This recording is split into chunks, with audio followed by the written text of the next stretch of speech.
நிஷிகாந்த் தூபே என்கிற பாரதிய ஜனதா கட்சியின் எம்பி பேசியது ஒரு சாதாரண வார்த்தை இல்ல.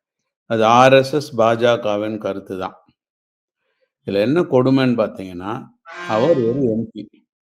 இந்த சுப்ரீம் கோர்ட் தீர்ப்பு யாருக்கு மரியாதை கொடுத்திருக்கு அப்படின்னு கேட்டீங்கன்னா, லெஜிஸ்லேச்சருக்கு மரியாதை கொடுத்திருக்கு. சட்டமன்றத்திற்கும், பாராளுமன்றத்திற்கும் மரியாதை கொடுத்திருக்கு.